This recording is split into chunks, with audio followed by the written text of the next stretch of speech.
Engineer Mohsin भट्टी साहब मौजूद हैं। ये mind trainer and memory trainer भी हैं। जितनी तस्वीरें आपको याद होंगी उतना जहन आपका तेज हो जाएगा। एजुकेशन का मतलब है लर्निंग कि हासिल उनको समझ के आ रहा है, सीख क्या रहे हैं। हम बच्चे से सिर्फ यही पूछते हैं तुम्हारे टेस्ट में नंबर कितने आए हैं। हमने ये कभी नहीं पूछा कि आप ये बताओ कि सीख के क्या आए उस स्कूल से। बच्चा जो 9th-10th में है उसको नहीं पता कि उसने क्या बनना है। जो पेरेंट्स चाहते हैं अपने बच्चे को बनाना, उनके बच्चे वो बन जाते हैं। हमने नॉर्मली बच्चे को इस चीज पे लगाया होता है कि हमारे बच्चे या कून जहन है या निकम्मे हैं। सर सबसे पहले बताइए कि हमारा माइंड कैसे काम करता है।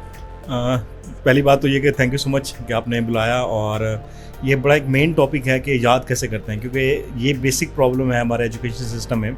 अगर हम डेप्थ में देखें तो 3 किस्म की स्किल हैं जो एजुकेशन में सिखाई जाती हैं। सबसे पहले जब बच्चा स्कूल में दाखिल होता है तो उसे पढ़ना सिखाया जाता है, हाउ टू रीड, ABCD, अलिफ बे पे हमने पढ़ा, 1 2 3 हमें पढ़ा। जब पढ़ना आ जाता है तब जो सेकंड स्किल सिखाई जाती है वो राइटिंग की स्किल है।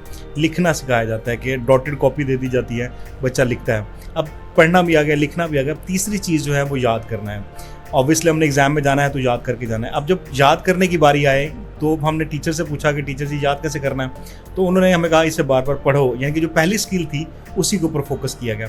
हमने बार बार पढ़ना शुरू किया। अब पढ़ के भी याद नहीं हुआ, फिर हम गए पेरेंट्स के पास या टीचर के पास, जी हमें याद नहीं हो रहा, अब क्या करें। तो उन्होंने कहा इसको लिखो, लिख लिख के याद करो। तो हमने लिखना शुरू कर दिया। अब कितना सारा टाइम हमने पढ़ने में और लिखने में ज़ाया किया, जबकि मेमोरी या याद करना, रिमेंबर करना, ये एक स्किल है।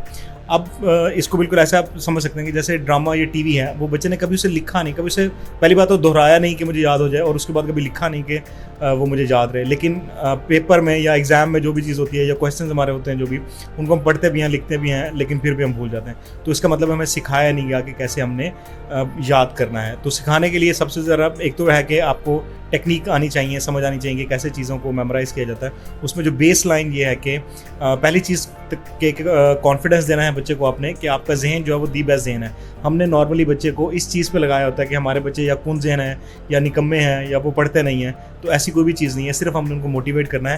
पहली चीज़ मोटिवेशन है, एंड सेकंड स्किल्स है। लाइक जैसे मैं सिखाता हूँ कि आपने चीज़ों को विजुलाइज़ करना है। जो हमारा माइंड है वो तस्वीरों में काम करता है, तो जितनी तस्वीरें आपको याद होंगी उतना जहन आपका तेज़ हो जाएगा। जिसको हम बोलते हैं जहन तेज़ है, उसकी वजह ये है कि वो उतना विजुलाइज़ कर सकता है या वो तस्वीरें जहन में रख सकता है। बच्चों में अक्सर स्टडी का खौफ होता है, तो स्टडी के खौफ को कैसे ख़त्म किया जा सकता है। देखिए खौफ इस वजह से होता है कि टेस्ट याद नहीं होता। मैं अक्सर बोलता हूँ कि जैसे अब बच्चा स्कूल क्यों नहीं जाता, उसे पता है कि स्कूल में टेस्ट है और वो मुझे तैयार नहीं है। अब तैयार क्यों नहीं है कि उसे याद नहीं ना। अगर वो उसको टेस्ट वो तैयार होगा तो ऑटोमेटिकली स्टडी का खौफ नहीं होगा। तो इस स्किल के ऊपर काम करें, फेयर ऑफ एजुकेशन या फेयर ऑफ स्टडी जो है ऑटोमेटिकली खत्म हो जाएगा। स्कूल्स और कॉलेजेस में जबकि बच्चों के लिए अलग अलग मतलब सेक्शन बनाए जाते हैं, ये टॉपर सेक्शन है और ये लोअर सेक्शन है, तो इस हवाले से क्या कहेंगे। मैं तो इसके खिलाफ हूँ, थोड़ा ऐसा नहीं होना चाहिए, क्योंकि जिस बच्चे को आपने फॉर एग्जांपल B या C सेक्शन में बिठा दिया, अब वो बच्चा मेंटली एक्सेप्ट कर चुका है कि मैं इसी सेक्शन का बच्चा हूँ। तो अब वो उस हिसाब से मेहनत करेगा कि मैं तो हूँ ही इस सेक्शन का बच्चा ना। और ऑब्वियसली जो टॉपर है उसका कॉन्फिडेंस लेवल आपको ज़्यादा नज़र आएगा। तो मेरे ख्याल में ये बाइफरकेशन नहीं होनी चाहिए। हाँ, उसके जो जहाँ पे इसको बोलते हैं ब्लॉकेजेस, जो ब्लॉकेजेस हैं उनको रिमूव करना चाहिए। कहाँ उसके माइंड में ये बैठा हुआ है कि मुझसे याद नहीं हो रहा या मैं अच्छा स्टूडेंट नहीं हूँ, उन ब्लॉकेजेस को ख़त्म करेंगे तो वो दी बेस्ट स्टूडेंट बन जाएगा। क्या कि अल्लाह ताला ने हर एक को एक जैसे सलाहियतों के साथ पैदा किया है ना, तो इसलिए ऐसा नहीं होना चाहिए। सर एक बच्चा होता है जो सारा साल तैयारी करता है और जब इम्तिहान का दिन आता है और वो इम्तिहान देने जाता है और उसे वो माइंड में नहीं आ रहा होता कि इसका जवाब क्या है, और रिकॉल की सलाहियत को कैसे बढ़ाया जा सकता है। हाँ, असल पहले तो समझ जाएंगे रिकॉल एक स्किल है, जिसको दोहराना किसी भी चीज़ को एक स्किल है। दूसरी चीज़ को बढ़ाने के लिए सिंपल जो मेथड है वो ये है कि आप रिवर्स रिकॉल करें। किसी भी चीज़ को जब आप याद कर लेते हैं तब आपने उसको रिवर्स रिकॉल करना है। फॉर एग्जांपल आपने 10 हेडिंग याद कर ली हैं तो 1 से लेकर 10 तक तो आपको याद हो गई।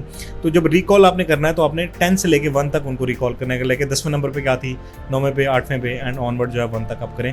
तो इससे एक तो रिकॉल पावर होगी। दूसरा रिवर्स चीज़ों को, कोई भी आपकी मेमोरी है, आप फॉर एग्जाम्पल मरी गए हैं तो उस इवेंट को याद करें, उसकी कोई 10 चीज़ों को आइडेंटिफाई करें कि आपको कौन सी चीज़ें याद आ रही हैं, वहाँ आपने क्या क्या चीज़ें देखी थी। तो जितना आप अपनी प्रीवियस मेमोरी को रिकॉल करते हैं उतनी रिकॉल पावर इंप्रूव होती है। पाकिस्तान के एजुकेशन सिस्टम और जो बाहर का एजुकेशन सिस्टम है, इसमें क्या फ़र्क है। इतना ज़्यादा तो मैं नहीं कह सकूँगा कि, क्योंकि मैंने उसको स्टडी मतलब पढ़ा है, बट वहाँ पे जो चीज़ें हैं बर्डन नहीं है। लाइक हम जैसे पढ़ते हैं कि जापानीज़ जो है वो उनका एग्ज़ाम सिस्टम ही कोई 5th 6th के बाद स्टार्ट होता है, उससे पहले कोई उनका इम्तिहान ऐसा नहीं होता। लेकिन हमने बच्चों को नंबरों की दौड़ में डाला हुआ है, हमारे ज़हन में होता है कि हमारा बच्चा 1st 2nd 3rd आना चाहिए। तो ऐसी चीज़ों से बच्चों को बाहर निकालें ताकि वो एक्चुअल जो चीज़, एजुकेशन का मतलब है लर्निंग, कि हासिल उनको समझ के आ रहा है, सीख के रहे हैं। तो हमारा ध्यान जो वो सीखने से हट के नंबरों पे आ गए। हम बच्चे से सिर्फ यही पूछते हैं तुम्हारे टेस्ट में नंबर कितने आए हैं। हमने ये कभी नहीं पूछा कि आप ये बताओ कि सीख के क्या आए हो स्कूल से। तो जिस दिन पेरेंट्स ने ये पूछना शुरू कर दिया कि आप सीख के क्या आए हो, तब से एजुकेशन सिस्टम चेंज होना शुरू हो जाएगा। तो मुझे लगता है कि ये बेसिक डिफरेंस है कि वहाँ ये पूछा जाता है कि आपने सीखा क्या है। कभी आप नहीं देखेंगे कि माइकल के नंबर बोर्ड पे लगे हों, उसने FSC में 1100 में से 1080 नंबर ले लिए, लेकिन हमारे यहाँ पे नंबरों की दौड़ हो चुके हैं। तो ये एक बेसिक डिफरेंस मैं समझता हूँ। सर, बच्चे की कैरियर काउंसलिंग कैसे की जाए? कैरियर काउंसलिंग जो मेरा रिसर्च है कि कैरियर काउंसलिंग बच्चे की नहीं होती है, वो पेरेंट्स की होती है। क्योंकि बच्चा जो 9th 10th में है उसको नहीं पता कि उसने क्या बनना है, लेकिन पेरेंट्स को पता है कि मैंने बच्चे को क्या बनाना है। तो मैंने जितने भी लोगों की लाइफ को ऑब्जर्व किया, जब मैंने इस टॉपिक के ऊपर रिसर्च किया था, तो मैंने यही देखा कि जो पेरेंट्स चाहते हैं अपने बच्चे को बनाना, उनके बच्चे वो बन जाते हैं। और जिनके पेरेंट्स ने नहीं सोचा अपने बच्चों को क्या बनाना है, तो फिर उनके बच्चे कुछ भी बन जाते हैं। वो फिर फ्लो में चल रहे होते हैं, अपने दोस्तों को देख के, अपने क्लास फेलोज को देख के कि वो क्या कर रहे हैं, तो वो ऑनवर्ड उसी फील्ड को चूज़ कर लेते हैं। लेकिन जिन पेरेंट्स ने आज तहैया कर लिया, मैंने अपनी फैमिली में देन ऑनवर्ड बहुत सारे लोगों को ऑब्जर्व किया, और इंटरनेशनल जो रिसर्च मेरे सामने आई थी वो ये थी कि एक बंदा था, उसने सोचा था, उसकी 3 बेटियाँ थी, मैंने अपनी बेटी को ना चेस चैंपियन बनाना, क्रेज़ था उसको चेस चैंपियन बनाने का। तो कहते हैं कि उसने अल्टीमेटली अपने घरों की दीवारें, बेड की चादरें सारी चेस की बनी हुई थी। तो उसकी जो तीनों बेटियाँ थी वो अपनी एज में वर्ल्ड चैंपियन बनी।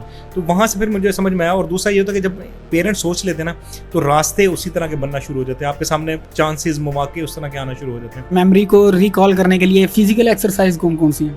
फिजिकल एक्सरसाइज तो वैसे ही नॉर्मली बहुत ज़रूरी है। अगर आप फिजिकल एक्सरसाइज नहीं करते तो आज से करवाना शुरू करते हैं। जब बच्चे हमारे पास आते हैं तो हम उनकी स्टार्ट ही फिजिकल एक्सरसाइज से कराते हैं, क्योंकि हमने कभी अपने 10th के बच्चे को या 6th 7th के बच्चे को कभी नहीं कहा कि तुम्हें जॉगिंग करनी चाहिए या तुम्हें करना चाहिए। हमें लगता है कि वो बाहर गली में अगर क्रिकेट खेल रहा है तो उसकी फिजिकल एक्सरसाइज हो रही है, जबकि वो फिजिकल एक्सरसाइज नहीं हो रही, वो तो एक जस्ट गेम हो रही है। तो आप जब अपने बच्चे को अपने सामने एक फोकस के साथ या अटेंशन के साथ एक्सरसाइज करवा रहे होते हैं, तो वो चीज़ें होती हैं। उसमें नॉर्मल है, लाइक हाई जंप्स हैं। बच्चा सुबह उठते ही आप उसको हाई जंप्स करवाएं ताकि उसका ब्रीदिंग सिस्टम एक्टिव होना चाहिए। एंड सेकंड, स्लीप टाइम, जो मैंने अक्सर बच्चों में देखा है, और टेक्नोलॉजी की वजह से बच्चे देर तक मोबाइल देख रहे हैं और सुबह फिर उन्होंने जल्दी स्कूल जाना है, तो जब उनकी नींद पूरी नहीं होगी तो अल्टीमेटली मेमोरी काम नहीं करेगी। तो स्लीप के ऊपर बड़ा फोकस करें।